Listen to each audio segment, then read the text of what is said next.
Good news, Gran Turismo 7's latest update just came out, and with it comes 4 cars. Oh, and quite possibly the biggest change to physics we've had so far. With a physics change comes a lot of tears, a lot of butthurt people, a lot of satisfied people, and inevitably, a huge bug. That's what we're going to talk about today, a huge bug. I haven't seen people talking about this yet. I've seen a few people complaining about it, but nobody going over what causes it and how to fix it. That's my job today. I'm in my Jaguar XJ220 because it's a really great example of this bug. Some cars have it stronger, some cars have it weaker. The XJ220 has it pretty damn strong. Let's go into what exactly it is. It's a gearbox problem. It's all in the drivetrain. It doesn't have anything to do with the suspension or the tire. It is 100% the gearbox. And holy cow, it is bizarre.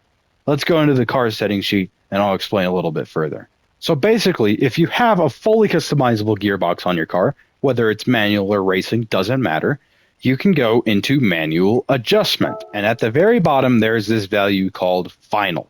This is the final drive, okay? Changing the final drive changes the top speed for each gear. So right now I'm going to take a picture of all the speeds on screen and I'm going to copy that down after I adjust my final drive. The first thing that I'm going to do is set my final drive to the highest value. Okay, the final drive is now at the highest value, which is 5. Now let's get all these gears to their matching speeds. Okay, perfect. Now the gearbox looks the exact same, but it's got a very different final drive. Now, the only change that I'm going to make, which doesn't affect this problem at all, is just so your viewing experience doesn't suck, is I'm going to turn the anti-lag off, because it sucks. Everything else is going to stay the same. The suspension's going to stay the same. The diff is going to stay the same. Tires, downforce, power, weight, brakes, everything is going to stay the exact same.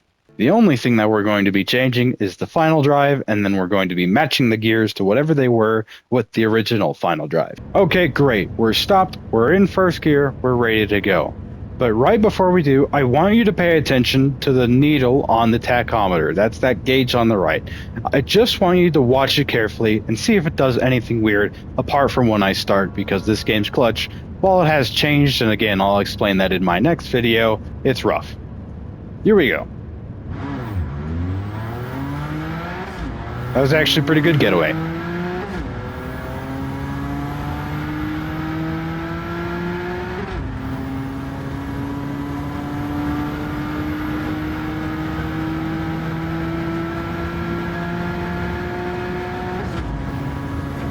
Now, I'm power shifting a little bit, and that's kind of causing the revs to spike when I push in the clutch, but otherwise, the needle on the tachometer is pretty well behaved.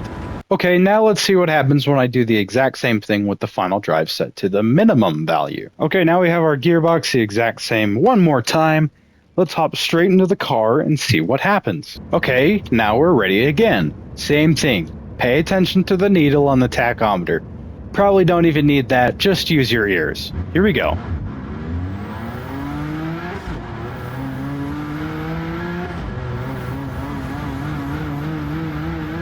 Now, I want you to keep in mind, I'm not doing anything different. I'm not pushing the clutch in and out or anything like that. Foot's off the clutch, other foot completely on the throttle. And it just does this. Completely unprompted. You think that's bad? Watch what happens when I come off the throttle. Yeah, that's right. The rear wheels are now seizing. Getting on the brake seems to calm it down a little bit. Getting back off, it's right back to its antics. So what the hell is going on? To be completely honest, I don't have a clue. The gear ratios are the exact same, so I don't know why it would be like that. But I think that's pretty conclusive evidence that if you're having this weird porpoising problem, it's got to do with your gearbox. Your final drive is too high.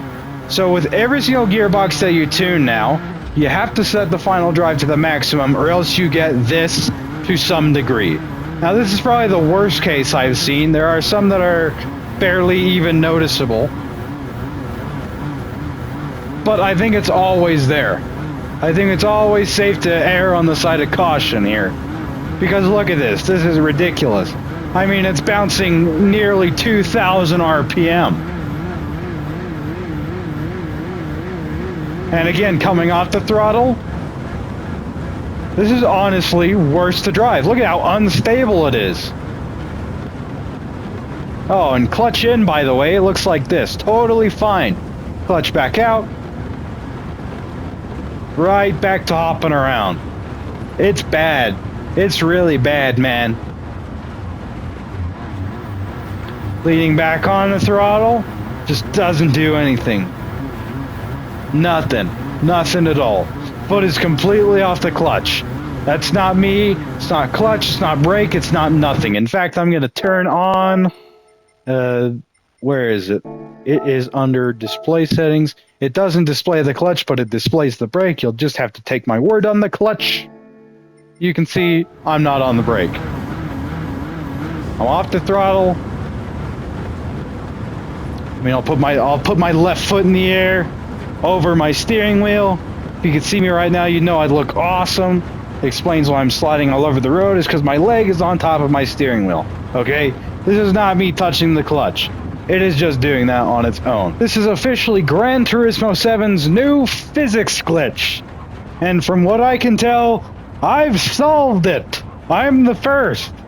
So give me all the YouTube views and subscribers. I'll see you in a couple of weeks when I get the YouTube video out, the update video. But for now, make sure you set your final drive to the highest value, or else you'll have this shit.